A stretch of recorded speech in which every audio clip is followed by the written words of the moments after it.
আসসালামু আলাইকুম ওয়ারাহমাতুল্লাহি ওয়াবারাকাতুহু। সকলকে অনেক, অনেক শুভেচ্ছা জানিয়ে শুরু করছি আমি শাহাদাত। আজকে আমরা একটি ভিডিও রিভিউ করব। আবু সুফিয়ান তাজ ভাই যিনি একজন ব্যায়ামবীর, নিজে ব্যায়াম করেন এবং একটি জিমনেশিয়াম পরিচালনা করেন।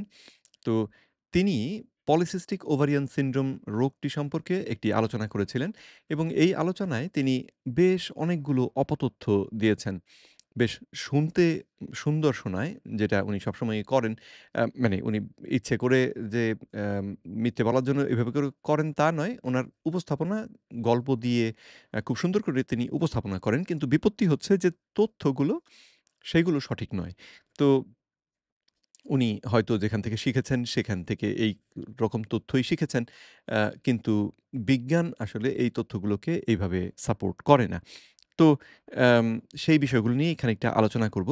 তো চট করে যারা আমাকে একদম চেনেন না তাদের জন্যে ১ম এ আমার পরিচয়টা একটু দেখিয়ে নিই। আমার নাম হচ্ছে মোহাম্মদ শাহাদাত হোসেন এবং আমি আমেরিকান নিউট্রিশন অ্যাসোসিয়েশন থেকে ২০২০ সালে অ্যাডভান্সড কিটোজেনিক নিউট্রিশন ট্রেনিংটি সম্পন্ন করেছি এবং তারপর থেকে এই আ মানুষের স্বাস্থ্য, নিউট্রিশন, তারপরে এই বিভিন্ন যে মেটাবলিক অসুখ এই সমস্ত বিষয়ে আমার আগ্রহ।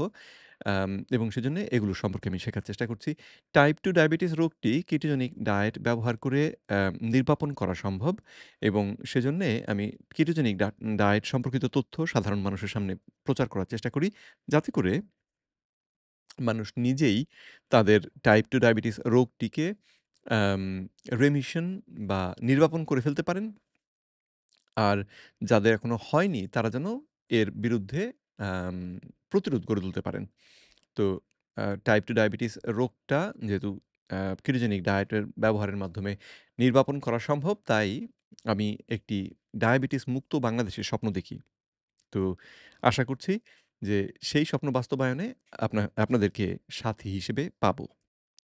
তো চলুন আর দেরি না করে এবারে আমরা আ ভিডিওটিতে যাই এবং দেখি উনি কি বলছেন, কোন কথাগুলোর সঙ্গে আমি একমত, কোথায় আবার উনার সঙ্গে একমত নই। শুরু করছি, তবে একটু স্পিডটাকে বাড়িয়ে দিই, যাতে করে কথাগুলো উনি দ্রুত বলে ফেলতে পারেন। ১.৫ গুণ স্পিডে চেঞ্জ করে দিলাম। দিয়ে আমরা শুরু করছি। বেড়ে যায়। পিসিওএস বা পলিসিস্টিক ওভারি সিনড্রোম, যে সকল নারীরা এই রোগে আক্রান্ত তাদের ফিটনেস প্ল্যান কেমন হবে, অর্থাৎ তারা কেমন ব্যায়াম করবে, কেমন ভাবে ডায়েট করবে, তাদের লাইফস্টাইল কেমন হবে, সেই সংক্রান্ত সকল তথ্য নিয়ে আজকের ভিডিও। একজন নারীর ওভারিতে যখন ছোট ছোট সিস্ট বা ফোলাভাব তৈরি হয়, যেটার কারণে একজন নারীর শরীরে হরমোনাল ইমব্যালেন্সও ঘটে, এবং এই হরমোনাল ইমব্যালেন্সের কারণে একজন নারীর ওজন খুব দ্রুত হারে বাড়তে শুরু করে। আমাদের কিছু লাইফস্টাইল বা তো এই পর্যন্ত যে কথাগুলো বললেন ৩ টা কথা ৩ টাই আসলে ভুল।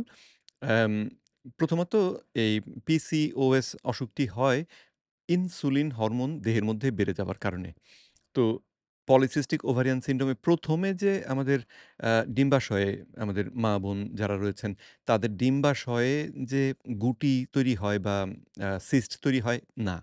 বরং ইনসুলিন হরমোন বেড়ে যাওয়ার কারণে দেহে হরমোনের ইমব্যালেন্স হয় এবং সেই ইমব্যালেন্সের কারণে নারী দেহটা খানিকটা পুরুষ দেহের মতন আচরণ করতে শুরু করে এবং একটা আম তাদের দেহে যে ডিম্বকগুলোর প্রস্ফুটনের জন্য যে সময়টা দরকার, এই সময়ে যে ধাপে, যেই দিনে যেই ঘটনাটা ঘটা দরকার, সেটা ঠিক মতন ঘটে না।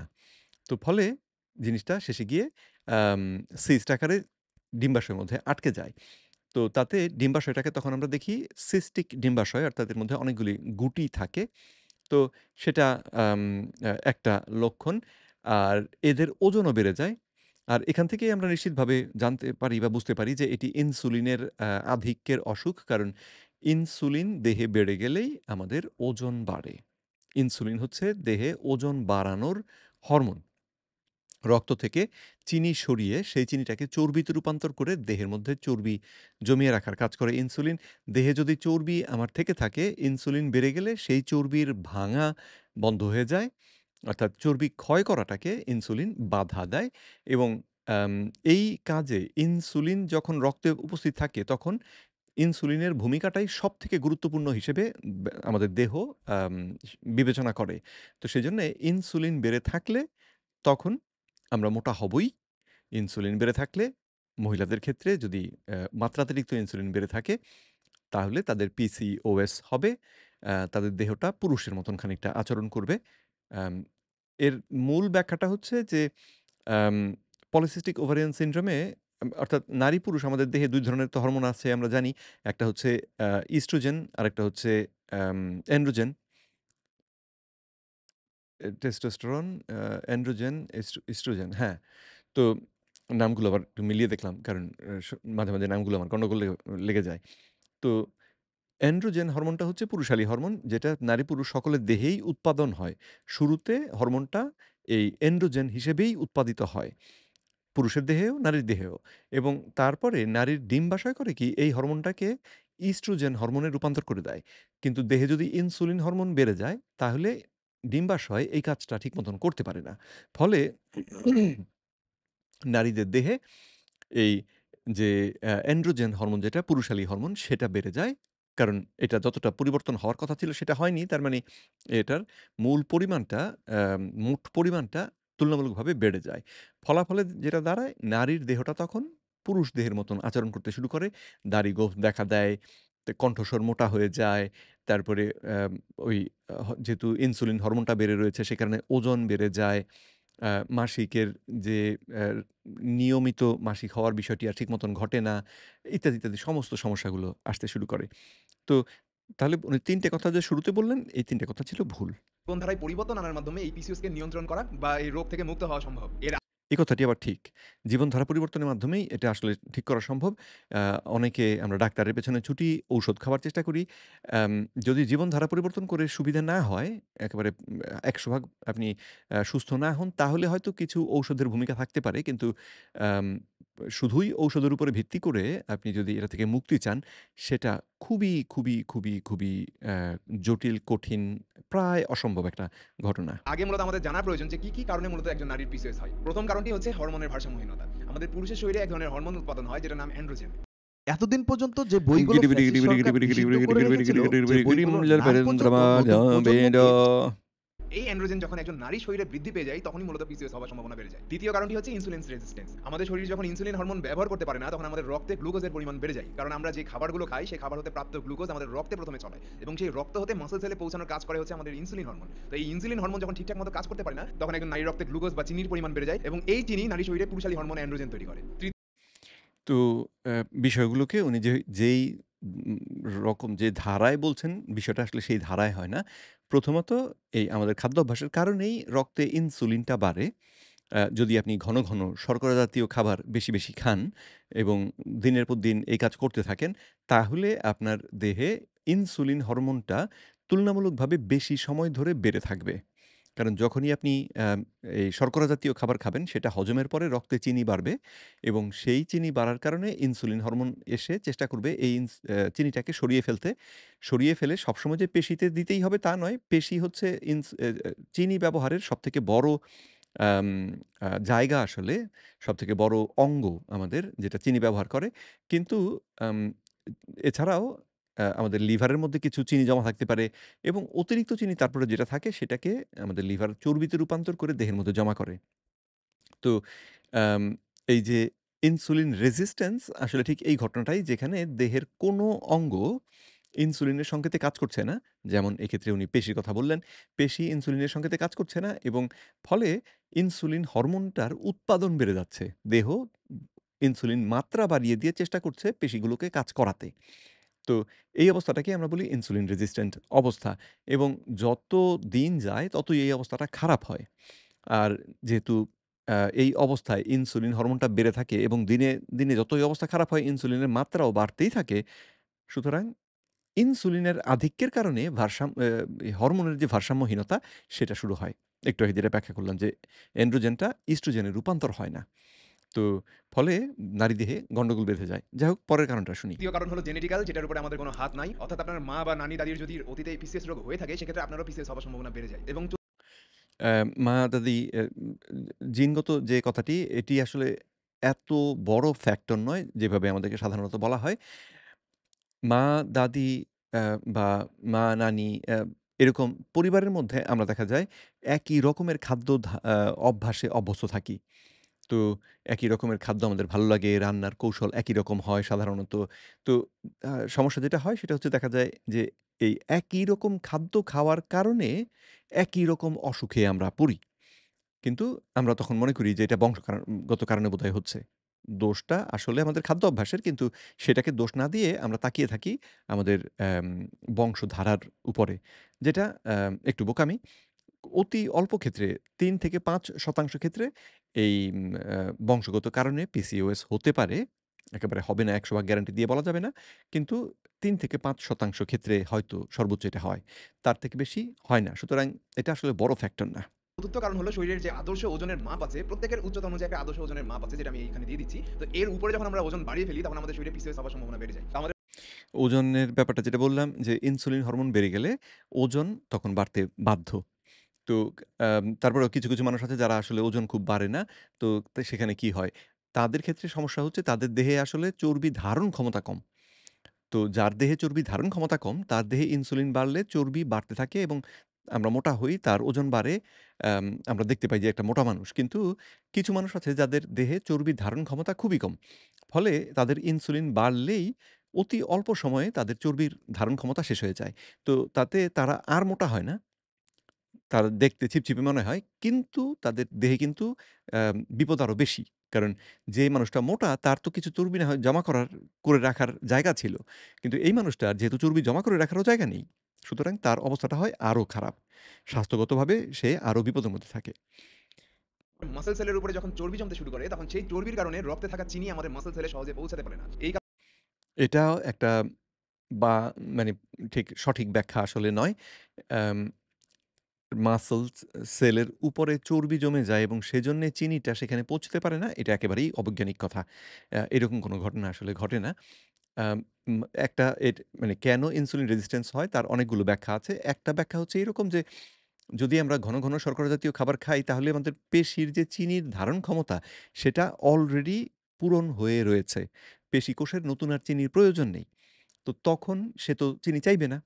তো সেটা একটা ব্যাখ্যা। আরেকটা ব্যাখ্যা আছে যে আমরা যে উদ্ভিজ্জ তেল খাই, এই উদ্ভিজ্জ তেলগুলো আমাদের পেশির মধ্যে গিয়ে পেশি কোষের মধ্যে ইনসুলিনকে গ্রহণ করার জন্যে যে দরজাগুলো তৈরি হয় বা যে হুকগুলো, আংটাগুলো তৈরি হয়, সেই আংটা তৈরির যে ভিত্তিটা, সেই ভিত্তির মধ্যে এই উদ্ভিজ্জ তেল ব্যবহৃত হয়।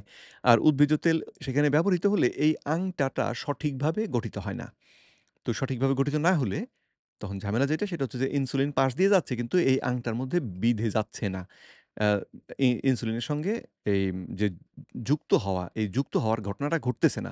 ফলে পেশিকোষ ই যে চিনি খাওয়ার দরজা খুলে দেবে সেটা সে করছে না। কারণ ইনসুলিনের সংকেত পাচ্ছে না।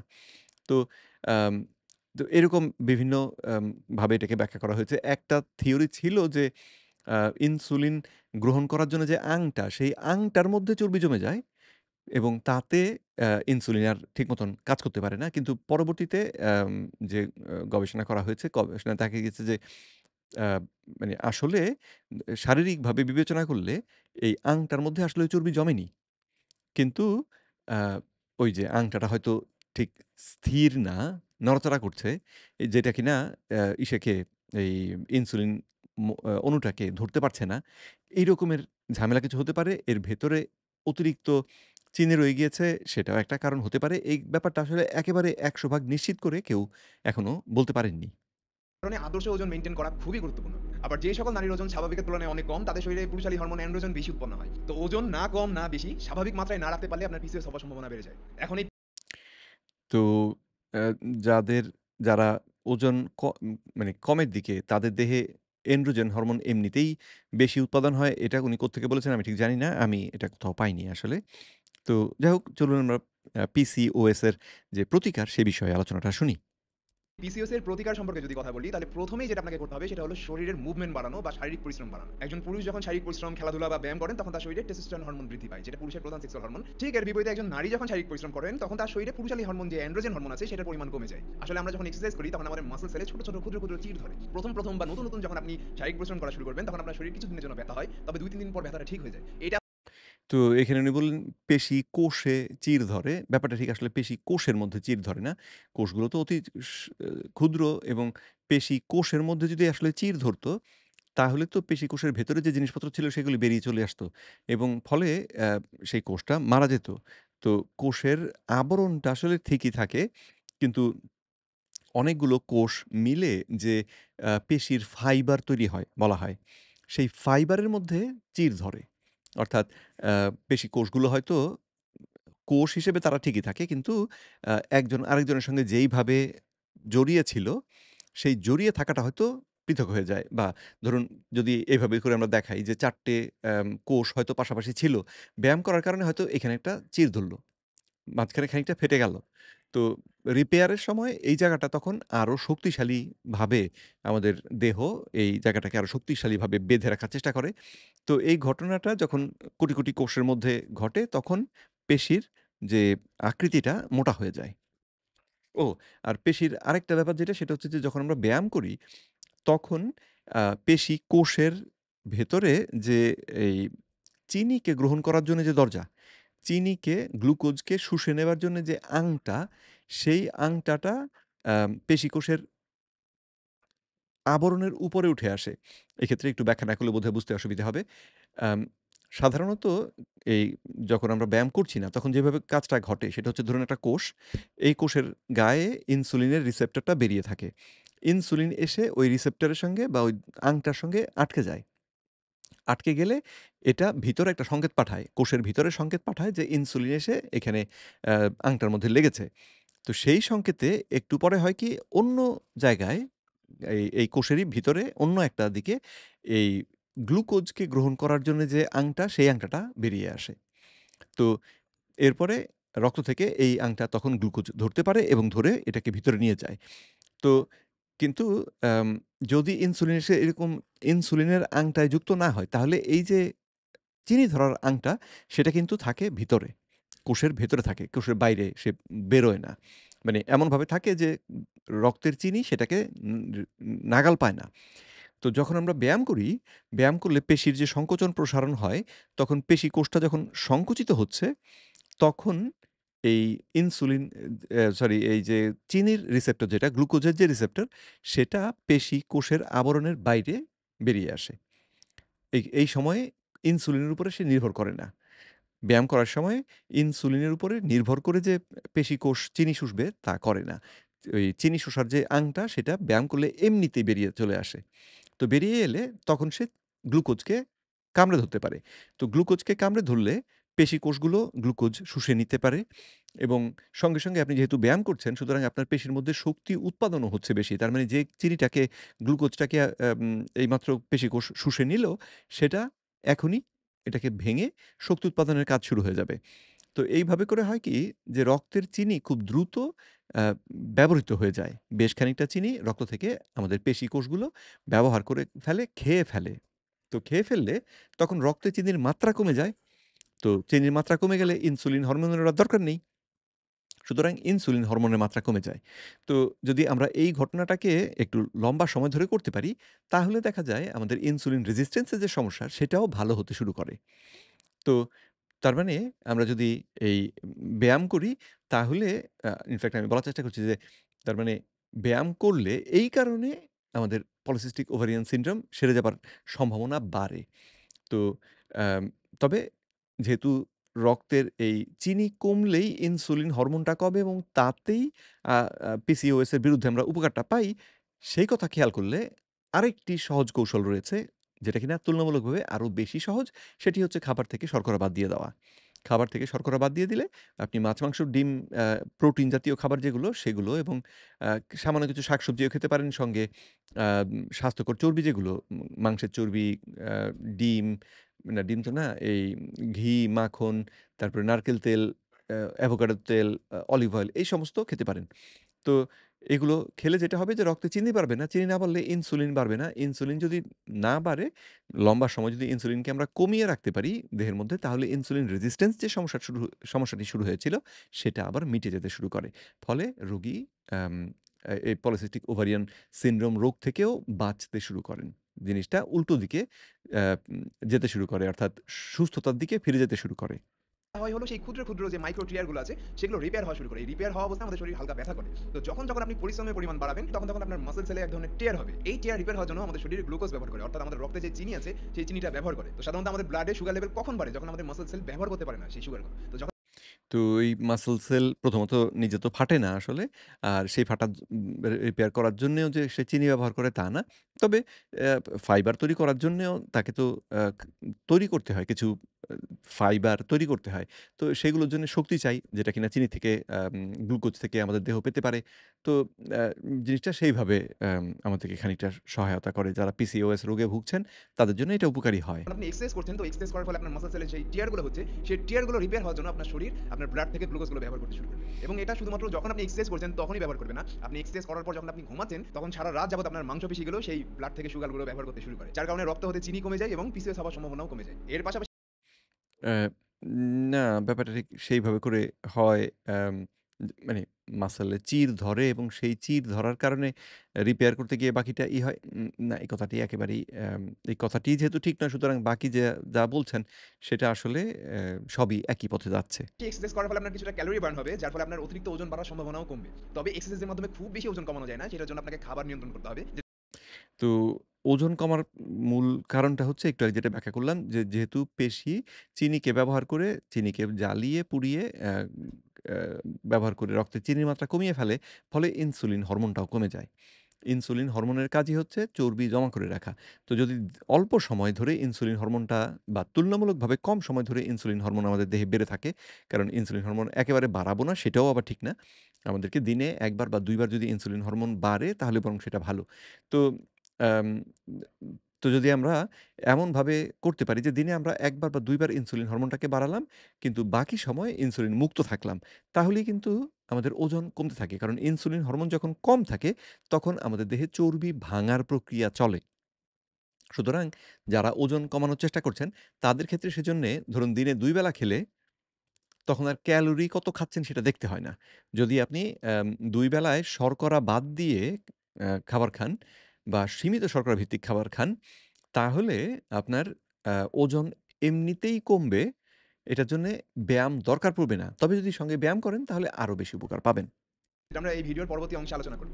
এবং এক্সারসাইজ করার আরো একটি প্রয়োজনীয়তা হচ্ছে আপনার শরীরে কর্টিসল হরমোন কমবে, যেটা আমাদের শরীরের প্রধান স্ট্রেস হরমোন। তো আপনি যখন এক্সারসাইজ করবেন তখন আপনার শরীর সেরোটোনিন অর্থাৎ হ্যাপি হরমোন বা রিল্যাক্সিং হরমোন তৈরি করে এবং কর্টিসল উৎপাদনের মাত্রা কমিয়ে ফেলে, যার ফলে একজন নারীর শরীরে যে পুরুষালী যে হরমোন আছে যেটার নাম এন্ড্রোজেন, সেটা উৎপাদনের পরিমাণও কমে যাবে। তো এগুলো গেল কর্টিসল হরমোনটা কমে গেলে সঙ্গে এন্ড্রোজেন উৎপাদন কমে যায়। এই কথাটি হয়তো মানে এই কথাটা আমি বুঝতে পারছি না কোত্থেকে তিনি পেয়েছেন।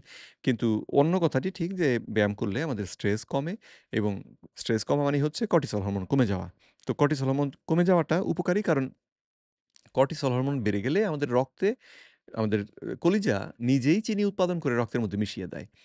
তো যেটা কিনা আ যারা এই পিসিওএস অসুখে ভুগছেন তাদের জন্যে সেটা একটা সমস্যা হয়ে দাঁড়ায়। তো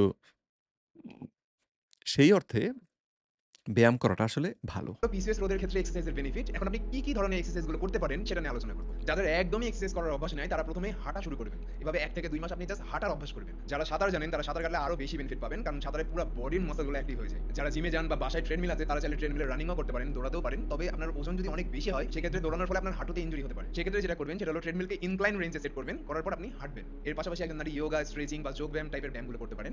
এবং সর্বশেষ একজন নারী যেটা করতে পারেন সেটা হচ্ছে স্ট্রেংথ ট্রেনিং বা রেজিস্ট্যান্স ট্রেনিং। সেটার জন্য আপনি ছোট ছোট ডাম্বল ইউজ করতে পারেন অথবা রেজিস্ট্যান্স ব্যান্ড পাওয়া যায়, যেটা আপনি যেকোনো অনলাইন প্ল্যাটফর্ম থেকে কিনতে পারবেন। তো এই রেজিস্ট্যান্স ব্যান্ডে ফুল বডি ওয়ার্কআউটগুলো পারফর্ম করবেন, অথবা সবথেকে ভালো হবে প্রপারলি একটা জিমে যে একজন ট্রেনারের আন্ডারে স্ট্রেংথ ট্রেনিং করা, অর্থাৎ ডাম্বল বারবার লিফট করা। কারণ এর মাধ্যমে আপনার মাসল সেলে দ্রুত কেয়ার হবে, অর্থাৎ ক্ষুদ্র ক্ষুদ্র ফাটল সৃষ্টি হবে, যার ফলে আপনার ব্লাড থেকে খুব দ্রুত গতিতে সুগার কমতে থাকবে, যেটা অন্যান্য ব্যায়ামেও কমে, তবে কমার রেটটা স্লো। স্ট্রেংথ ট্রেনিং এর ফলে আপনার অন্যান্য ব্যায়ামের তুলনায় ৩ থেকে ৪ গুণ দ্রুত আপনি রেজাল্ট পাবেন। তবে আমি সাজেস্ট করব আপনি ৩ ধরনের ব্যায়ামই আপনার রুটিনে ইনক্লুড করবেন, কারণ ৩ ধরনের ব্যায়ামে ৩টা আলাদা বেনিফিট হয়। যোগ ব্যায়ামের ফলে আপনার শরীরে কখনো ইনজুরি হবে না, কার্ডিওর ফলে আপনার হার্টের হেলথ, ফুসফুসের হেলথ ভালো থাকবে, এবং স্ট্রেংথ ট্রেনিং এর ফলে আপনার মাসল কখনো বা বোনে কখনো ইনজুরি হবে না, বা বোনের পাওয়ার আপনার বয়স হলেও কমবে না, সবসময় বজায় থাকবে শক্তিটা। তো এই ৩ ধরনের ব্যায়ামই আপনার রুটিনে ইনক্লুড করবেন। তো এটা গেল তো ব্যায়াম করাটা অবশ্যই বুদ্ধিমানের কাজ এবং এতে অনেক উপকার আছে।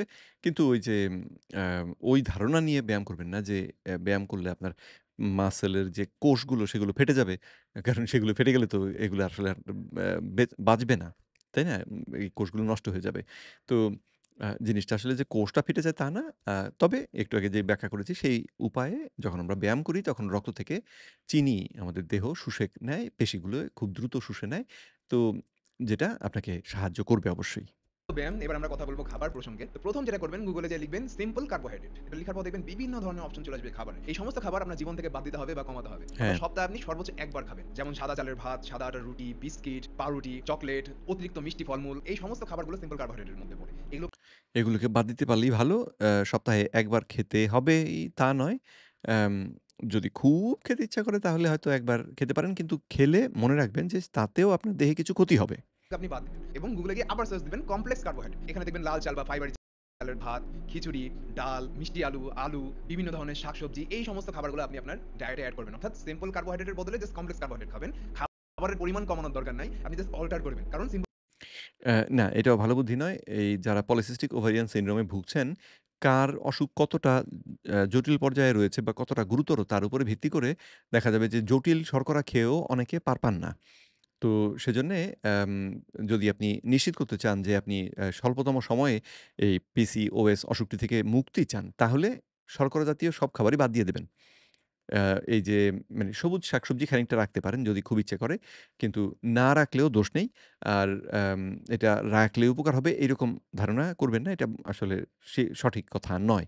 সিম্পল কার্বোহাইড্রেটের যে চিনির বা গ্লুকোজের মলিকিউল আছে সেটা খুব ছোট হয়। যার কারণে আমরা খাওয়ার সাথে, সাথে আমাদের শরীরে গ্লুকোজ লেভেল বেড়ে যায়। এই অ্যাম সিম্পল কার্বোহাইড্রেটের চিনির মলিকিউলটা ছোট আর অন্যগুলোর ক্ষেত্রে বড় এইটাও আসলে ভুল ধারণা। কারণ যখন হজম হয়, হজম প্রক্রিয়ায় আমাদের পাকস্থলীর মধ্যে এই কার্বোহাইড্রেট যে আম আ শ্বেতসার যেটাকে আমরা বলি, সেটা হচ্ছে আসলে গ্লুকোজের একটা লম্বা চেইন, একটা শিকল। গ্লুকোজের অনেকগুলো গ্লুকোজ একটা আরেকটার হাত ধরে একটা এই শিকল তৈরি করে রেখেছে। আমাদের পেটের মধ্যে ডাইজেস্টিভ এনজাইম আছে, অর্থাৎ হজমের জন্যে যে পাচক রস, এরকম পাচক রস আছে, যার কাজ হচ্ছে এই যে লম্বা শিকল এটাকে টুকরো, টুকরো করে কেটে ফেলা। ছোট, ছোট করে কেটে ফেলে এবং তখন প্রতিটা গ্লুকোজ অণু মুক্ত হয়ে যায়। তো সেটা দেহের মধ্যে আমাদের রক্তের মধ্যে শুষে যায় খুব সহজে। এটা সিম্পল কার্বোহাইড্রেটে এই ঘটনাটা সহজে ঘটে।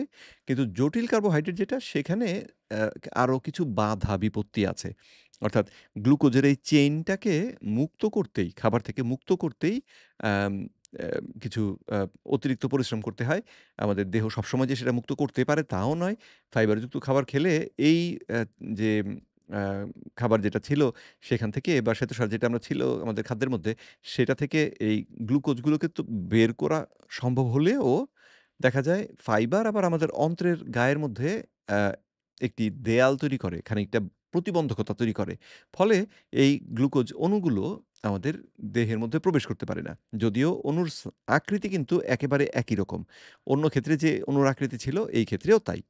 কিন্তু আম ফাইবার খাওয়ার কারণে বা অন্যান্য কারণে এটা আমাদের দেহে সহজে তখন প্রবেশ করতে পারে না। তো প্রবেশ করতে না পারলে রক্তে চিনি বাড়ে না। চিনি না বাড়লে ওই যে ইনসুলিন বেড়ে যাওয়া এবং বাকি যে ঝামেলাগুলো সেগুলো তখন হয় না। তো আম এখন আপনি যদি নিশ্চিত ফল চান তাহলে এই জটিল শর্করা খেয়ে তারপরে খানিকটা দ্বিধাদ্বন্দ্বে ভোগা যে এটা কাজ করবে কি করবে না, তার থেকে বরং সবথেকে ভালো হচ্ছে খাবোই না। তাহলে নিশ্চিত থাকবো যে আমার দেহে তো চিনি ঢুকছে না। তার মানে রক্তে চিনি এই অকারণে বেড়ে যাওয়ার যে সবচেয়ে বড় কারণটা সেটাকে আমরা সমাধান করে ফেললাম এবং তখন আপনার ওজন কমা, ইনসুলিন হরমোন কমে যাওয়া এই ঘটনাগুলো এমনিতেই ঘটতে শুরু করবে। গ্লুকোজ লেভেল খুব দ্রুত গতিতে বেড়ে যাওয়ার কারণে আপনার শরীরে পুরুষালী হরমোন এন্ড্রোজেন বৃদ্ধি পায়, যেটা পরবর্তীতে আপনার পিসিওএস হওয়ার কারণ হয়ে দাঁড়ায়। অ্যাম না, এক্ষেত্রে মূল সমস্যাটা হচ্ছে আসলে ইনসুলিন হরমোনটা। অ্যাম যদি একজন সুস্থ মানুষের দেহেও দ্রুত চিনি বাড়ে, তার কিন্তু সেজন্যই অ্যা যে ইস্ট্রোজেন হরমোনের রূপান্তর এটা যে বন্ধ হয়ে যায় তা নয়। আম কিন্তু আ যদি কেউ এই ইনসুলিন রেজিস্ট্যান্স অসুখে ভোগেন, তাহলে ইনসুলিনের মাত্রা তাদের দেহে এত বেশি হয় যে সেটা এই ইস্ট্রোজেন উৎপাদনের পথে বাধা হিসেবে কাজ করে। পরিবর্তে যখন আমরা কমপ্লেক্স কার্বোহাইড্রেট খাই, এই কমপ্লেক্স কার্বোহাইড্রেটের যে সুগার মলিকুলের চেইন আছে সেটা লম্বা হয়। অর্থাৎ আমরা কমপ্লেক্স কার্বোহাইড্রেট খেলে আমাদের শরীর খুব দ্রুত গ্লুকোজ পায় না। খুব আস্তে, আস্তে ভেঙে, ভেঙে গ্লুকোজ পায়। যার কারণে আমাদের শরীরে দ্রুত গ্লুকোজ বাড়ে না। যতটুকু গ্লুকোজ বাড়ে ততটুকু আমাদের শরীর নিজেই ইউটিলাইজ করে ফেলতে পারে। যার কারণে পিসিওএস হওয়ার সম্ভাবনাও কমে যায়। তো দ্বিতীয় যে কাজটা করবেন, অনেকে মনে করে যে যদি আমরা খাবার না খাই, এই গ্লুকোজ জাতীয় খাবার না খাই তাহলে আমাদের রক্তের গ্লুকোজের মাত্রা কমে যাবে এবং সেই ভয়ে অনেকে আম রীতিমতো জোর করে খান। কিন্তু আপনাদের মনে রাখতে হবে যে রক্তের চিনির মাত্রা কিন্তু আমাদের লিভার নিয়ন্ত্রণ করে। অর্থাৎ আমি যদি শর্করা জাতীয় কোনো খাবার না খাই তাহলে আমাদের লিভার আ গ্লুকোজ উৎপাদন করে রক্তে যেইটুকু গ্লুকোজ থাকা প্রয়োজন, সেইটুকু গ্লুকোজ সে নিশ্চিত করতে পারে। তো সেজন্যে গ্লুকোজ জাতীয় বা শর্করা জাতীয় কোনো খাবার আমাদের খাওয়া কিন্তু আবশ্যক নয়। খেতে ভালো লাগলে কেউ খেতে পারেন। তার দেহ যদি সুস্থ থাকে তাহলে তিনি খেতে পারেন, কোনো অসুবিধা নেই। কিন্তু এটা খেতেই হবে এই কথাটি আসলে সঠিক নয়। আবারও গুগলে গিয়ে সার্চ করবেন লো গ্লাইসেমিক ইনডেক্স ফুড। এখন এই গ্লাইসেমিক ইনডেক্সটা আবার কি? গ্লাইসেমিক ইনডেক্স হলো কোন একটা খাবার আমাদের শরীরে কত দ্রুত গতিতে চিনির পরিমাণ বাড়াচ্ছে। গ্লাইসেমিক ইনডেক্স স্কোর যে খাবারটা যত কম হবে সেটা আপনার শরীরের জন্য তত উপকারী হবে। The best of the chord melody technique.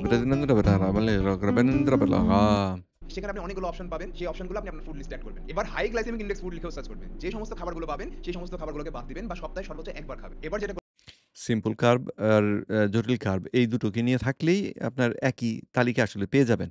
তো লো জিআই খাবার আপনাকে খেতেই হবে তা নয়। যদি খেতে খুব ইচ্ছে করে তাহলে লো জিআই খাবার খেতে পারেন। আম আ এবং পরিমাণটাও খানিকটা কমিয়ে খেতে হবে। কারণ পরিমাণ যদি কার্বোহাইড্রেট বেশি খেয়ে ফেলেন তাহলে ইনসুলিন হরমোনের নিঃসরণের সম্ভাবনা তো বাড়ে। করবেন সেটা হচ্ছে লিন প্রোটিন সোর্স থেকে প্রোটিন গ্রহণ করতে হবে। অর্থাৎ যেমন তেমন প্রোটিন খেলে হবে না। অর্থাৎ আমরা গরুর মাংসেও প্রোটিন পাই। কিন্তু গরুর মাংসে প্রচুর পরিমাণে ফ্যাট এবং কোলেস্টেরল থাকে। তো সেটা লিন প্রোটিন সোর্সের মধ্যে পড়ে না। তো গরুর মাংসটাকে আপনাকে এভয়েড করতে হবে। এটা একদম ভুল কথা। বরং আমাদেরকে চর্বিসহ যে প্রোটিন পাওয়া যায় সেটাই ব্যবহার করতে হবে। সেটাই মানুষের জন্যে বেশি উপকারী। আম চর্বিসহ যে আ মাংস সেটাকে এতদিন আমাদের বলা হতো এটা খুব ক্ষতিকর। তার কারণ হচ্ছে এর মধ্যে স্যাচুরেটেড ফ্যাট থাকে। কিন্তু পরীক্ষায় দেখা গিয়েছে এবং সম্প্রতি একটা মেটা অ্যানালিসিস ও প্রকাশিত হয়েছে আ মার্চ মাসে বোধহয় ২০২৫ সালের। যেখানে তারা এই randomized control trial RCT-র উপর ভিত্তি করে আমাদের সামনে প্রমাণ তুলে এনেছেন যে চর্বি খাওয়া, এই স্যাচুরেটেড ফ্যাট সমৃদ্ধ যে চর্বি, সেটা খাওয়া আসলে আমাদের জন্য ক্ষতিকর নয়। সুতরাং আম হৃদরোগ হবার যে ঝুঁকি বেড়ে যাবার ধারণা আমরা বিশ্বাস করতাম, সেটা আসলে ঠিক কথা নয়। তো সেজন্যে চর্বিযুক্ত মাংসই আপনি খাবেন, সেটাই বেশি উপকার হবে। চর্বির সঙ্গে মাংস খেলে এই মাংস হজমটা আমাদের দেহে ভালো হয়। এই মাংস আম আমাদের মানে হজমের পরে তো অ্যামিনো অ্যাসিড হয়ে গিয়ে রক্তের মধ্যে অ্যামিনো অ্যাসিড হিসেবে এই মাংসটা প্রবেশ করে। এরপরে আমাদের দেহে যেখানে এই রিপেয়ার করার প্রয়োজন বা নতুন পেশি গঠন করার প্রয়োজন, সেখানে এই অ্যামিনো অ্যাসিডগুলো গিয়ে ব্যবহৃত হয়। তো সেজন্যে এইটা অত্যন্ত উপকারী। আর ওই যে চর্বি জাতীয় খাবার খেলে সেটাকে হজম করার জন্যে আমাদের পিত্তরসের প্রয়োজন হয়। পিত্তরসটা যখন অন্ত্রে এসে খাবারের সঙ্গে মেশে, তখন পিত্তরসের মধ্যেও কতগুলো লবণ থাকে যেটা আমাদের দেহের পেশি গঠনে ইতিবাচক ভূমিকা রাখে। তো সেই বিচারে আপনি কিন্তু চর্বিযুক্ত মাংস খেতে পারবেন। শর্করা যদি বাদ দিয়ে দেন, তাহলে চর্বিযুক্ত মাংস খেলে আপনার ক্ষতি কিছু হবে না, বরং উপকার হবে। তবে যদি কেউ এই অভ্যাস করতে চান, অবশ্যই চিকিৎসকের তত্ত্বাবধানে থেকে করাটা ভালো হবে। আর সঙ্গে যদি কেউ ঔষধ ব্যবহার করেন এই PCOS এর জন্যে অথবা অনেকের ক্ষেত্রে ডায়াবেটিসও থাকে। যদি ঔষধ ব্যবহার করেন তাহলে অবশ্যই একজন চিকিৎসকের তত্ত্বাবধানে থেকে কাজগুলো করবেন। আম চট করে না বুঝে কোনো পরিবর্তন করবেন না, কারণ তাতে বিপত্তি হতে পারে। আপনি ডিম থেকে প্রোটিন নিতে পারেন, মাছ থেকে প্রোটিন নিতে পারেন, মুরগির থেকেও প্রোটিন নিতে পারেন। তবে সেক্ষেত্রে মুরগির পায়ের মাংস খাওয়া যাবে না অথবা মুরগির চামড়াও খাওয়া যাবে না। শুধুমাত্র মুরগির বুকের মাংস আপনি খেতে পারবেন। এগুলো হচ্ছে এটা ভুল কথা। একটু আগে বুঝিয়ে বললাম যে চর্বি সহ মাংসটাই আপনার জন্য বেশি উপকারী। তো সুতরাং আপনি যদি মুরগি খান তাহলে মুরগির চামড়া সহ খাবেন এবং যদি চামড়া না থাকে তাহলে বাটার বা ঘি এই মাংসের সঙ্গে মিশিয়ে খাবেন। তাহলে উপকারটা আপনি বেশি পাবেন। প্রফেসর বেন বিকম্যানের এই বিষয়ে একটি বিস্তারিত ভিডিও আছে। আপনারা চাইলে দেখে নিতে পারেন যে আ আ প্রোটিন এবং ফ্যাট এটা কি একত্রে খাওয়া ভালো নাকি আ আ লিন প্রোটিন খাওয়া ভালো? এ বিষয়ে উনার YouTube এ ভিডিও রয়েছে। আপনারা চাইলে দেখে নিতে পারেন। Lin protein source. এই প্রোটিনগুলো যখন আপনি খাবেন তখন সেই প্রোটিন আমাদের শরীরে যে ডিরেক্ট গ্লুকোজে রূপান্তর হয় না। প্রথমে অ্যামিনো অ্যাসিডে রূপান্তর হয়। সেই অ্যামিনো অ্যাসিড আমরা ব্যায়াম করার ফলে যে মাসলগুলোর ব্রেকডাউন হয়, সেই মাসলগুলোকে রিপেয়ার করার জন্য কাজে দেয়। অ্যামিনো মানে আমিষ জাতীয় খাবার খেলে সেটা ১ম এ অ্যামিনো অ্যাসিডেই রূপান্তর হয়। মানে সবসময়ই। এটা ওই ১ম এই গ্লুকোজে রূপান্তর হয়ে যায়, না। আমাদের হজমের সময় তো সেই ঘটনা ঘটেই না। আ এই গ্লুকোজে রূপান্তরের যে ঘটনাটি, এটা ঘটে আমাদের লিভারের মধ্যে। অর্থাৎ যদি দেহের মধ্যে গ্লুকোজের প্রয়োজন পড়ে, কারণ লিভারের মধ্যে যে গ্লুকোজ তৈরির প্রক্রিয়াটা, সেটা আবার চাহিদা নির্ভর। অর্থাৎ যদি দেহের মধ্যে এই চিনির প্রয়োজন পড়ে, গ্লুকোজের প্রয়োজন পড়ে, তখন আমাদের কলিজা এটা তৈরি করার জন্যে চারিদিকে খোঁজে যে কি, কি আছে। তো ১ম এ সে চেষ্টা করে দেহে যদি চর্বি থাকে, তাহলে চর্বি থেকে এই জিনিসটা তৈরি করতে। চর্বিতে ট্রাইগ্লিসারাইড এর কথা আমরা শুনেছি। ট্রাইগ্লিসারাইডটা হচ্ছে আসলে একটা গ্লিসারল ব্যাকবোনের মধ্যে ৩ টা ফ্যাট এমনভাবে যুক্ত থাকে। তো আ এই যে গ্লিসারল যে ব্যাকবোনটা, এই গ্লিসারল ব্যাকবোনটা থেকে গ্লুকোজ উৎপাদন করা সম্ভব। তো যতক্ষণ দেহে এই চর্বি থাকে, আম ততক্ষণ দেহ প্রোটিনকে ভাঙিয়ে এই করার চেষ্টা করে না। এই যে গ্লুকোজ তৈরি করবে সেই চেষ্টা করে না। যদি আমরা এত প্রোটিন খেয়ে ফেলি যে দেহের রক্তের মধ্যে এখন প্রোটিনের মাত্রাটা তুলনামূলকভাবে বেশি হয়ে গিয়েছে, অর্থাৎ অ্যামিনো অ্যাসিড খুব বেশি হয়ে গিয়েছে, তখন যেহেতু অ্যামিনো অ্যাসিড আমাদের দেহ জমিয়ে রাখতে পারে না, আম হয় পেশির মধ্যে ব্যবহার করতে হবে অথবা আ খরচ করে শেষ করতে হবে। তো এইরকম পরিস্থিতি হলে তখন সেগুলোকে গ্লুকোজে রূপান্তর প্রোটিন থেকেও হতে পারে। তো এটা যে ১ম এই হয় তা কিন্তু নয়। কতটুকু প্রোটিন খাবেন? আপনি যদি সুস্থ স্বাভাবিক মানুষ হন তাহলে আপনার প্রতি ১ কেজি আইডিয়াল ওয়েটের বিপরীতে ১ গ্রাম করে প্রোটিন খাবেন। অর্থাৎ ধরেন আপনার ওজন ১০০ কেজি কিন্তু উচ্চতা অনুযায়ী আপনার ওজন ৬০ কেজি। সেক্ষেত্রে আপনি ১০০ কেজি হওয়া অবস্থাতেই ৬০ গ্রাম প্রোটিন খাবেন। যদি জাস্ট আপনি না, এটাকে অন্য বিজ্ঞানীরা আরো বেশি করে খেতে বলেন আসলে। আম এবং উনি তো তাজ ভাই উনি আসলে ওই ক্যালোরি কত খেলেন সেটা নিয়ে খুব দুশ্চিন্তার মধ্যে থাকেন। তো আম যেটা বিজ্ঞানীরা দেখেছেন যে যদি আপনি শর্করা জাতীয় খাবার না খান, তাহলে কতটা ক্যালোরি খেয়েছেন সেটাও দেখতে হয় না। প্রোটিন, ফ্যাট আমরা যখন খাই, আমাদের ক্ষুধা নিবৃত্ত হয় দ্রুত। তো ক্ষুধা নিবৃত্ত হয়ে গেলে তখন আপনার আর নতুন করে খাবার থাকে না, ইচ্ছে থাকে না এবং তখন আপনাকে বলে কয়ে যে খাওয়া থামাতে হবে তা না।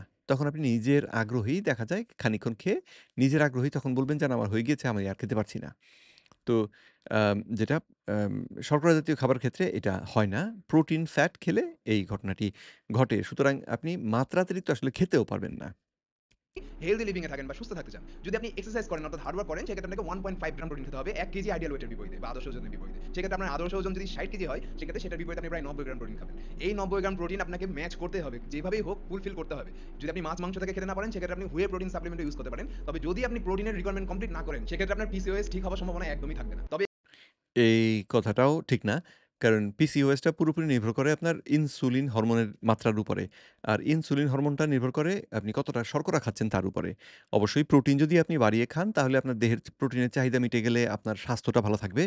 সেক্ষেত্রে কোনো মানে সে বিষয়ে কোনো দ্বিমত নেই আমার বা কোনো আম আ আমি হ্যাঁ, দ্বিমত প্রকাশ করব না। কিন্তু আম এই যে প্রোটিন আপনি যথেষ্ট না খেলে আপনার পিসিওএস ভালো হবে না, এই কথাটি আবার বেশি কথা হয়ে গেল। বিষয়টি সেরকম নয়। এক্ষেত্রে খেয়াল রাখবেন যখন আপনি প্রচুর পরিমাণে প্রোটিন খাচ্ছেন তখন আপনার যেন সারাদিনে ৩ থেকে ৪ লিটার পানি পান করা হয়ে যায়। এক্ষেত্রে আপনার মোবাইলে অ্যালার্ম সেট করার মাধ্যমেও পানি পান করতে পারেন। না, এটাও বুদ্ধিমানের কাজ না। পানি পান করা আমাদের করা উচিত আসলে যখন পিপাসা পায় আ অথবা নয়। তো পিপাসা পেলে আমরা পানি খাবো এবং চেষ্টা করা উচিত পানির মধ্যে সবসময় একটু লবণ ব্যবহার করা। তবে যারা শর্করা জাতীয় খাবার দিনে ৫ বেলা খান, তাদের আবার এই করাটা ঠিক হবে না। কারণ আপনি ৫ বেলা খাচ্ছেন, প্রতিবার খাবারের সঙ্গে কিছু লবণ আপনার দেহে প্রবেশ করছে। তো তাদের দেহে আর ঘাটতি পড়ে না, দরকার পড়ে না। কিন্তু যারা ধরেন দিন ৩ বেলা সর্বোচ্চ ৩ বেলা বা কম ২ বেলাও অনেকে খান। যদি এরকম ২ বেলা বা ৩ বেলা খাবারের মধ্যে সীমাবদ্ধ থাকেন, তাহলে এই আম তাদের পানি খাওয়ার সঙ্গে পানি খেলেই তো আপনার খানিক পরে প্রস্রাব করতে যেতে হবে, তাই না? তো ফলে হয় কি প্রস্রাবের সঙ্গে প্রস্রাব যখন হচ্ছে তখন তো দেহ থেকে অনেক লবণ বেরিয়ে যাচ্ছে। লবণ মানে সোডিয়াম লবণ ইত্যাদি বিভিন্ন যে লবণগুলো আছে সবই প্রস্রাবের সঙ্গে কিছুটা বেরিয়ে যাবে। আর পানি খেয়েছেন আপনি পরিষ্কার পানি, যার মধ্যে লবণ ছিল না। তাহলে তো খানিকক্ষণ পরে আপনার দেহের মধ্যে থেকে লবণের ঘাটতি পড়বে। তো সেই সমস্যার সমাধানের জন্যে আমরা লবণ যদি একটু পানির সঙ্গে যুক্ত করে খাই, তাহলে উপকার। তবে যারা শর্করা জাতীয় খাবার খান, তাদের এটা করা আবার ভালো হবে না। কারণ তাদের দেহে লবণ এমনিতেই আটকে থাকে বেশি। ইনসুলিন হরমোন বেড়ে গেলে দেহ লবণকে আটকে রাখে, ছাড়ে না। প্রস্রাবের সঙ্গে সেটা তখন যথেষ্ট পরিমাণে বেরোতে পারে না। তো সেজন্যে আ শর্করা জাতীয় খাবার খেলে আপনি লবণ কমিয়ে খাবেন অবশ্যই। কিন্তু যদি শর্করা জাতীয় খাবার না খান, তাহলে কিন্তু আপনার লবণ খাওয়ার মাত্রাও বাড়াতে হবে। অনেকে বলে থাকেন যে বিভিন্ন ধরনের ফলমূল খাওয়া যাবে কিনা। আমি আগেই বললাম যেই সকল ফল পানচে টাইপের হয় অর্থাৎ পেয়ারা, আপেল, নাশপাতি বা পেঁপে এই টাইপের যেগুলো পানচে ফলমূল আছে অতিরিক্ত মিষ্টি না সেই সব ফলমূল আপনি খাবেন।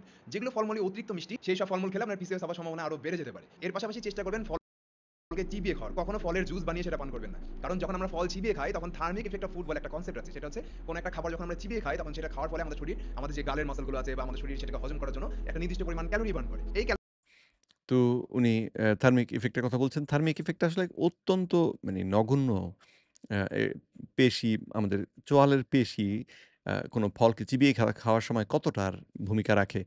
কিন্তু পলিসিস্টিক ওভারিয়ান সিনড্রোমে যারা আক্রান্ত তারা যদি দ্রুত ফল চান এবং আ কোনো রকম সন্দেহের মধ্যে থাকতে না চান, তাহলে আপনাদের জন্য ফল না খাওয়াই সবথেকে ভালো হবে। আ যেই ফলটা পানসে, মিষ্টি নয়, তার মানে কিন্তু এই নয় যে এর মধ্যে চিনি নেই। আর যেই চিনি নিয়ে আমাদের মাথা ব্যথা, রক্তের যেই চিনি বেড়ে গেলে আমাদের ডায়াবেটিস হয়, সেই চিনিটার নাম হচ্ছে গ্লুকোজ। এটার স্বাদ কিন্তু মিষ্টি না। আমরা ফলের মধ্যে যে মিষ্টি স্বাদের চিনি যেটা পাই, যেটার কারণে ফলের স্বাদ মিষ্টি হয়, সেটার নাম হচ্ছে ফ্রুক্টোজ। সেটা খারাপ, অতি খারাপ, কিন্তু সেটা কিন্তু আমরা রক্তের মধ্যে ওই যে ডায়াবেটিস রোগীদের কিন্তু ফ্রুক্টোজ বেড়ে থাকে না। ডায়াবেটিস রোগীদের বেড়ে থাকে গ্লুকোজ। গ্লুকোজের স্বাদ এই ফ্রুক্টোজের মতন মিষ্টি নয়। তো সুতরাং ওই পানসে ফল হলেই সেটার মধ্যে গ্লুকোজ থাকবে না, এই কথাটাই বলা যাবে না। মিষ্টি স্বাদের ফল হলে সেটা হয়তো তুলনামূলকভাবে বেশি খারাপ। কিন্তু আম পানসে স্বাদের হলেও সেটা যে একেবারে বিপদমুক্ত এইরকমভাবে বলা যাবে না, এবং এইরকম বিশ্বাস না করাটাই ভালো হবে।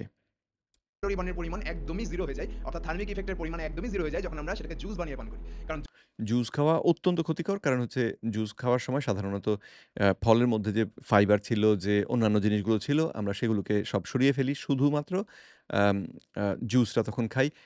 জুসের মধ্যে প্রধানত থাকে চিনি, গ্লুকোজ এবং ফ্রুক্টোজ। যেই ২টাই আমাদের দেহের জন্যে ক্ষতিকর যদি অতিরিক্ত মাত্রায় আমরা নিয়ে ফেলি। এবং আপনি ফল খেলে, ধরুন আপেল, আপনি কয়টা আপেল খাবেন? ১ টা, ২ টা ম্যাক্সিমাম। ৩ টা দিলে তখন আপেল দিয়েই আপনি চেষ্টা করবেন যে আপনাকে আপেল খেতে বলছে তার মাথায় ছুঁড়ে মারতে। কিন্তু যখন আমরা রস খাই তখন দেখা যায় ৪ টা আপেলকে চিপে যে রসটা বের হয় সেটা ১ গ্লাস অ্যাপল জুস হয়। ১ গ্লাস অ্যাপল জুস খেতে কতক্ষণ লাগে? ১০ সেকেন্ড। তো ১০ সেকেন্ডে আপনি ৪ টে আপেলের রস একসঙ্গে খেয়ে ফেললেন। তার মানে অনেকটা চিনি খেয়ে রক্তের মধ্যে চিনির মাত্রা বাড়িয়ে ফেললেন। এখন ইনসুলিন হরমোনের ঝাঁপিয়ে পড়তেই হবে, কারণ রক্ত থেকে চিনি সরাতে হবে। তো আর যদি ইনসুলিন হরমোন ঝাঁপিয়ে পড়ে, তার মানে আপনার ওদিকে ওভারিতে যে ইস্ট্রোজেন হরমোন উৎপাদনের যে প্রক্রিয়া সেটাতে গেল বন্ধ হয়ে, সেটাতে বাধাপ্রাপ্ত হয়ে গেল। আপনি পিসিওএস হবার জন্যে তাহলে দেহটাকে সেই দিকে ঠেলে দিলেন। তো সেজন্যে এই ব্যাপারে সাবধান থাকতে হবে। যদি আপনি সবথেকে দ্রুত সময়ে বা দ্রুততম সমাধান চান, তাহলে ফল না খাওয়াই ভালো। জুস বানিয়ে পান করার কারণে আমাদের শরীরকে পরিশ্রম করা লাগে না সেটাকে ব্রেক ডাউন করার জন্য। আমাদের শরীর ডিরেক্ট সুগার পেয়ে যায়। যার কারণে ফল খাওয়া হেলথি কিন্তু ফলের জুস খাওয়া মারাত্মক পরিমাণে আনহেলথি। ধরেন আপনি ফল খাওয়াও হেলদি ঠিক বলা যাবে না। কিন্তু ফলের রস খাওয়া ভয়ানক ক্ষতিকর। এটা আনহেলদি, হ্যাঁ, ইংরেজি বললে আনহেলদি আসলে। ১ গ্লাস পানিতে ২ থেকে ৩ চামচ চিনি মেশালেন এবং সেখানে একটা ভিটামিনের ট্যাবলেট ফেলে দিলেন এবং সেটা গুলিয়ে আপনি পান করলেন। যেই পরিমাণ ক্ষতি বা যেই পরিমাণ পুষ্টি আপনার শরীর পাবে, ফলের জুস খেলেও সেই সেম পুষ্টি আপনার শরীর পাবে। অর্থাৎ আপনি এম ঠিক তাও হয়তো নয়। কারণ ফলের মধ্যে যে পুষ্টির কথা বলা হয়, যে ভিটামিনগুলোর কথা বলা হয়, সবসময় দেখা যায় সেগুলো ফলের থাকে না। কখনো সেগুলো থাকে, কিন্তু আমাদের দেহ সেগুলোকে শুষে নিতে পারে না। কখনো আমাদের দেহ সেগুলোকে শুষে নিতে পারলেও কোষের মধ্যে গিয়ে সেগুলো সঠিকভাবে কাজ করতে পারে না। অনেক ঝামেলা। তো সুতরাং সেই বিচারে ফল খেতে সুস্বাদু, আমরা যদি মজা লাগে তাহলে হয়তো খানিকটা খেতে পারি। কিন্তু স্বাস্থ্য রক্ষার জন্যে ফল খাওয়া বুদ্ধিমানের কাজ হবে না। ভিটামিন কিছুটা পেলেন কিন্তু এর বিপরীতে আপনি এত পরিমাণে চিনি পেলেন যেটা আপনার শরীরের উল্টা আরো ক্ষতি করবে। এই কারণে ফল সবসময় আমরা চিবিয়ে খাওয়ার চেষ্টা করব। সেখানে যে ফাইবার থাকে, আঁশগুলো থাকে সেটা আমাদের শরীরে যে সেই ফল খাওয়ার ফলে যে গ্লাইসেমিক ইনডেক্স স্কোর আছে, অর্থাৎ রক্তে চিনির পরিমাণ বেড়ে যাওয়ার যে গতি আছে সেটাকে কমিয়ে দেয়। কিন্তু যখন আমরা জুস বানিয়ে সেটা পান করছি তখন গ্লাইসেমিক ইনডেক্স আরো বেড়ে যায়। কারণ সেটা লিকুইড হওয়ার কারণে আমাদের রক্তে খুব দ্রুত মিশে যায় এবং আমাদের শরীরে ইনস্ট্যান্ট সুগার লেভেল বাড়ায়। গ্লাইসেমিক ইনডেক্সের মতো গ্লাইসেমিক লোড বলে একটা কনসেপ্ট আছে। এই গ্লাইসেমিক লোড মানে হলো কোন একটা নির্দিষ্ট পরিমাণ খাবারে কত বেশি পরিমাণে কার্বোহাইড্রেট, গ্লুকোজ অথবা চিনি আছে। একটা আস্ত কমলা লেবুর গ্লাইসেমিক লোড হলো 6.2। ঠিক সেই কমলা লেবুটাকে যখন আপনি জুস বানিয়ে পান করছেন তখন সেটার গ্লাইসেমিক লোড বেড়ে দাঁড়ায় 13.4 এ। এর কারণটা কি? কারণটা হচ্ছে যখন আপনি কমলালেবুটিকে অ্যাম খাচ্ছেন, তখন কমলালেবুটিকে খাচ্ছেন। কিন্তু যখন জুস করে ফেলছেন, তখন কিন্তু আপনি ওই একটি লেবুকে খাচ্ছেন না হয়তো। কারণ একটা কমলালেবু দিয়ে তো ১ গ্লাস জুস হয় না। তো ২ টো বা ৩ টে কমলা হয়তো ব্যবহার করা হলো ১ গ্লাস জুস বানানোর জন্যে। যখন সেই ঘটনাটা ঘটলো, তখন আপনি তো ৩ টে কমলা খেয়ে ফেলছেন। ৩ টে কমলার যত গ্লুকোজ সমস্ত আপনার রক্তে প্রবেশ করলে আপনার অবস্থা তখন খুব খারাপ হবে। তার ফলে সেটাকে প্রতিরোধ করার জন্য আমাদের ব্রেন প্রচুর পরিমাণে ইনসুলিন হরমোন তৈরি করতে শুরু করে এবং এই ইনসুলিন হরমোন যখন আমাদের শরীর তৈরি করে তখন আমাদের শরীর পুরুষ এবং নারীর শরীরে দুইটা ভিন্ন কাজ করে। সেটা হচ্ছে ইনসুলিন হরমোন আর পুরুষের যে প্রধান সেক্সুয়াল হরমোন টেস্টোস্টেরন, সেটা এট এ টাইম তৈরি হয় না। যখন ইনসুলিন হরমোন তৈরি হয় তখন টেস্টোস্টেরন হরমোন প্রোডাকশন কিছুক্ষণের জন্য বন্ধ থাকে। তো আপনি এই কথাটি সত্য কিনা আমি ঠিক জানি না। এই বিষয়টি আমি লেখাপড়া করিনি। প্রচুর পরিমাণে চিনি খাওয়ার কারণে আপনার ব্রেনের কাছে সংকেত গেল যে আপনার শরীরে আপনার রক্তে প্রচুর পরিমাণে চিনি বেড়ে গেছে। এখন সেই চিনিকে মাসল সেলে পৌঁছানোর জন্য তো ইনসুলিন দরকার। তখন আপনার ব্রেন ইনসুলিন হরমোন তৈরি করা শুরু করবে এবং টেস্টোস্টেরন হরমোন প্রোডাকশন বন্ধ করে দেবে যদি আপনি একজন পুরুষ হন। যদি আপনি একজন নারী হন সেক্ষেত্রে আপনার ইস্ট্রোজেন এবং প্রোজেস্টেরন হরমোন তৈরি করা কিছুক্ষণের জন্য বন্ধ রাখবে। তো ইস্ট্রোজেন তৈরি করা বন্ধ থাকবে, যে ইচ্ছে করে করবে তা নয়। বরং ইনসুলিন হরমোন বেড়ে গেলে ওভারির মধ্যে, ডিম্বাশয়ের মধ্যে এই যে আম অ্যান্ড্রোজেন হরমোনের যে ইস্ট্রোজেনে রূপান্তর যে প্রক্রিয়া সেটা আটকে যায়।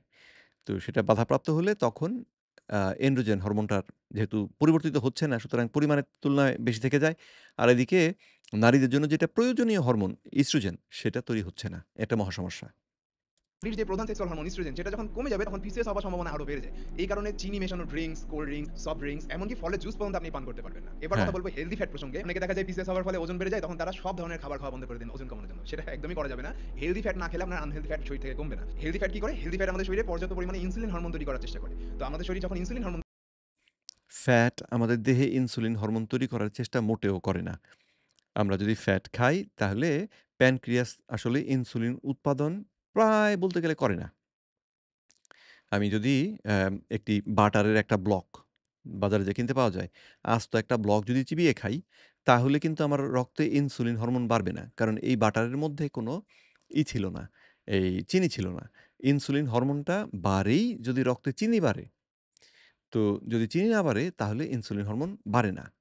তো সেই অর্থে আপনি অ্যাম যদি বাটার খেয়ে ফেলেন, সেটা বরং উপকার।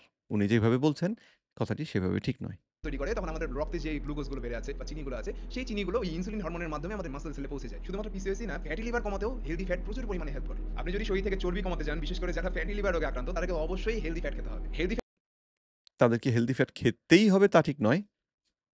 কারণ ফ্যাটি লিভারের মধ্যে যে লিভারে যে ফ্যাটটা জমে, সেই ফ্যাটটা হচ্ছে আপনি যে শর্করা খেয়েছেন, সেই শর্করা থেকে তৈরি হয়। বিশেষ করে মিষ্টি চিনি ফ্রুক্টোজ সেটা থেকে লিভারের চর্বিটা তৈরি হয়। তো সুতরাং উম আপনি চর্বি খাবার খেলে বা না খেলে আম এই ইসের উপরে, লিভারের উপরে ঠিক প্রভাবটা খুব শক্তিশালী কোনো প্রভাব পড়বে না। তবে আপনি যদি চর্বি বাইরে থেকে না খান, তাহলে আপনার দেহের মধ্যে বা দেহের ভেতর থেকে দেহ চেষ্টা করবে চর্বি পুড়িয়ে চর্বিকে কমিয়ে ফেলতে।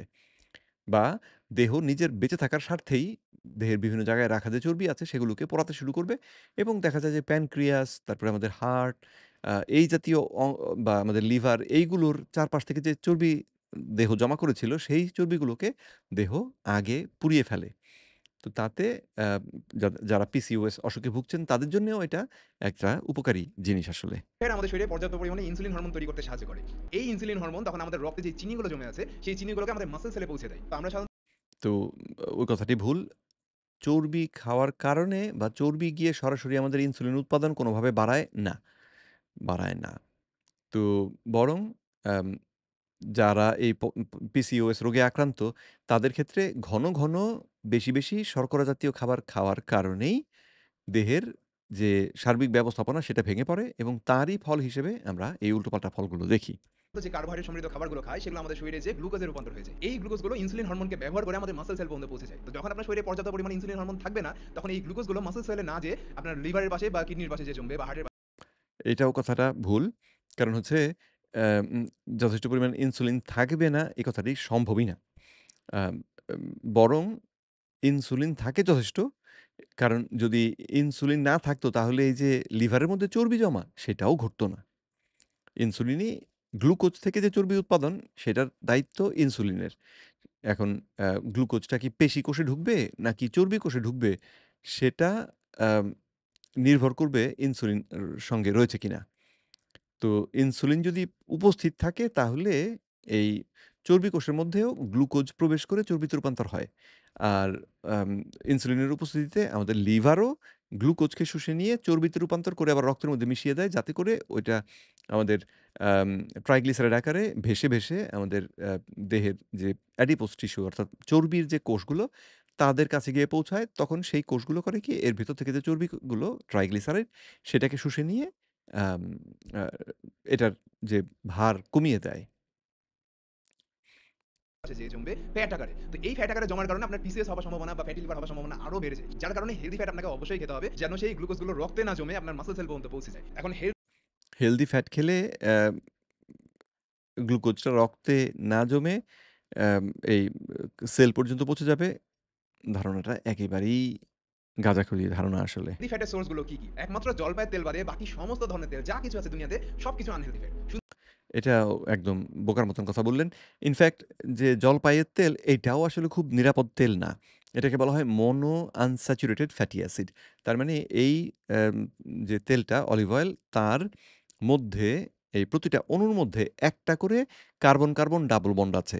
তো কার্বন ডাবল বন্ড থাকলে এই জিনিসটা বাতাসের সঙ্গে বিক্রিয়া প্রবণ হয়। বাতাসের সঙ্গে বিক্রিয়া করার চেষ্টা করে। তো সেজন্যে দেখবেন অলিভ অয়েলকে কালো বোতলে এমনভাবে শক্ত করে সিল করে দেয়া হয়, যেন এর ভিতরে সূর্যের আলো না ঢুকে, কোনো বাতাস যেন ঢুকতে না পারে। কারণ বাতাস যদি ঢোকে তাহলে জিনিসটা নষ্ট হয়ে যেতে শুরু করে। এমনিতেই নষ্ট হতে শুরু করে। তো সেই বিচারে অলিভ অয়েলের কিছু উপকার আমাদের অবশ্যই আছে। কিন্তু এইটাই সবথেকে ভালো তেল এই কথাটা দাবি করাটা একটু বেশি দাবি হয়ে গেল। বরং সেই তুলনায় স্যাচুরেটেড ফ্যাট সমৃদ্ধ বাটার, ঘি, আম উম প্রাণীজ চর্বি এইগুলো আসলে তুলনামূলকভাবে অনেক বেশি উপকারী ফ্যাট। শুধুমাত্র জলপাইয়ের তেল বা অলিভ অয়েল হচ্ছে healthy fat. Tired of choosing between being productive or being healthy, I found a way to do both with Twisted Flow. এখন কোন একটি তেল স্বাস্থ্যের জন্য উপকারী কিনা সেটাকে কিভাবে নির্ধারণ করা হয়? তেলের গুণাগুণ নির্ভর করে এর মধ্যে থাকা বিভিন্ন প্রকার উপকারী ও অপকারী চর্বির পরিমাণের উপর। সাধারণত আনস্যাচুরেটেড, পলিআনস্যাচুরেটেড এবং মোনো আনস্যাচুরেটেড ফ্যাটকে স্বাস্থ্যকর চর্বি হিসেবে ধরা হয় এবং স্যাচুরেটেড ও ট্রান্স ফ্যাটকে অস্বাস্থ্যকর চর্বি হিসেবে ধরা হয়। এটা আগের ধারণা। স্যাচুরেটেড ফ্যাটটাকে এখন আর আ অস্বাস্থ্যকর চর্বি হিসেবে ধরা হয় না। আম একটু আগে একটি স্টাডির কথা আমি আপনাদেরকে উল্লেখ করলাম, যেখানে তারা দেখিয়েছেন যে এবং তাদের রিকমেন্ডেশন হচ্ছে যে হৃদরোগ আম ঝুঁকি কমানোর জন্যে স্যাচুরেটেড ফ্যাট খাওয়া যাবে না, এই কথাটি আর বলা যাবে না। তো আম আ স্যাচুরেটেড ফ্যাটটা তুলনামূলকভাবে বেশি উপকারী এই কারণে যে এটা বাতাসের সঙ্গে এমনিতেই বিক্রিয়া করে না, এমনকি গরম করলেও বিক্রিয়া করে না। সুতরাং এই ফ্যাট দিয়ে যদি আমরা ভাজার কাজ করি, ডিপ ফ্রাইং এর কাজ করি, তাহলে সেই তেলটা অনেক বেশি নিরাপদ থাকে, নষ্ট হয় কম। আর যদি আমরা এই অলিভ অয়েল দিয়ে রান্না করার চেষ্টা করি, তাহলে কিন্তু খুব দ্রুত অলিভ অয়েল নষ্ট হয়ে যায়। বা সয়াবিন তেল দিয়েও যদি রান্নার চেষ্টা করি, যেটা কিনা পলিআনস্যাচুরেটেড ফ্যাটি অ্যাসিড, সেটাও খুব দ্রুত নষ্ট হয়ে যায়। তো সেই জায়গাটাই হচ্ছে সমস্যাটা। তো আম হেলথি ফ্যাট আসলে স্যাচুরেটেড ফ্যাট সবথেকে বেশি হেলথি। স্ক্রিনে দেখানো চার্টে প্রত্যেকটি তেলের মধ্যে কি পরিমাণ হেলদি ও আনহেলদি ফ্যাট কন্টেন্ট আছে সেটা বোঝানো হয়েছে। সবুজ ও হলুদ রং দ্বারা বোঝানো হয়েছে গুড ফ্যাট কন্টেন্ট এবং লাল ও কালো রং দ্বারা বোঝানো হয়েছে ব্যাড ফ্যাট কন্টেন্ট। এই চার্টে দেখানো হয়েছে omega 9 sunflower oil, omega 9 canola oil, olive oil এগুলো হচ্ছে হেলদি ফ্যাট এবং আনহেলদি ফ্যাটের ক্ষেত্রে সয়াবিন তেল, পাম অয়েলকেও হার মানিয়েছে। দুধের এটাতে উনি যেই তথ্য দিলেন, এই তথ্যটি আসলে এখন আর গৃহীত না।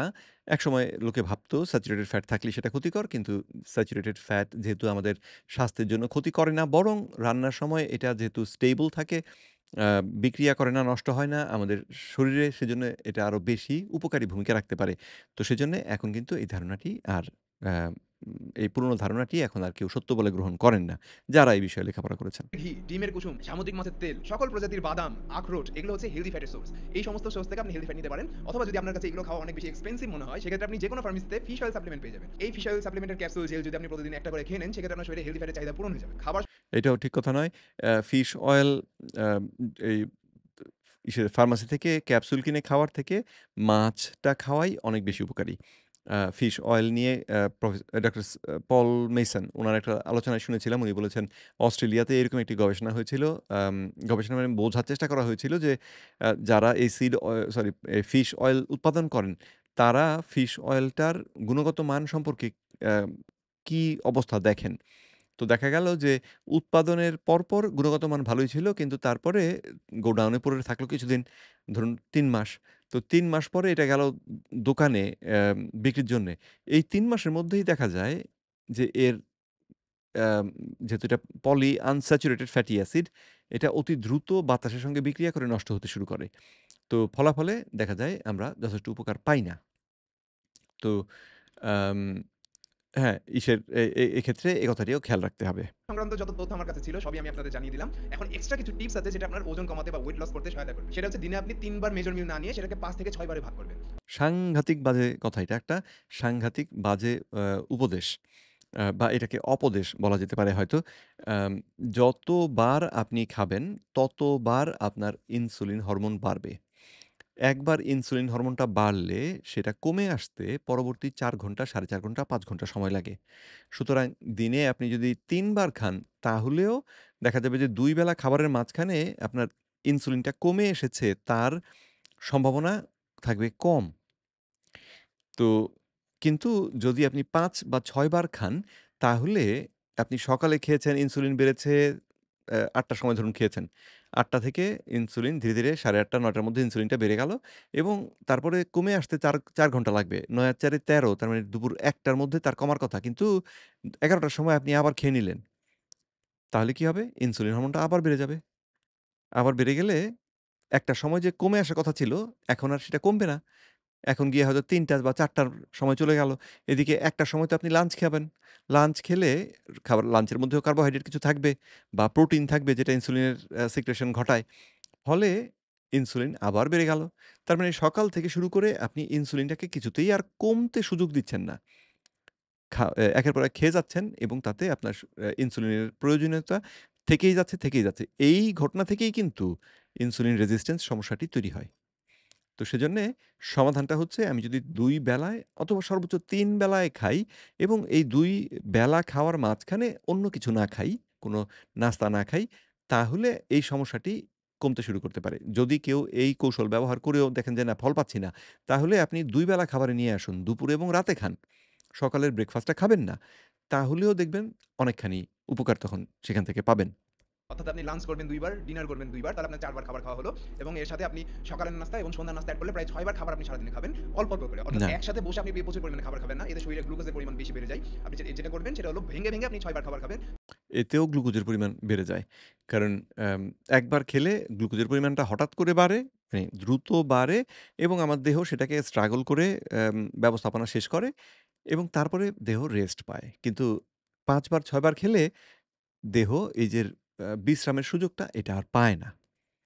কারণ সারাদিন ধরেই তাকে এই ইনসুলিন উৎপাদন করে, নিঃসরণ করে যেতে হয়। তো সেজন্যে এই ৫ বা ৬ বার খাওয়ার অভ্যাসটা অতি আ দুর্বুদ্ধি।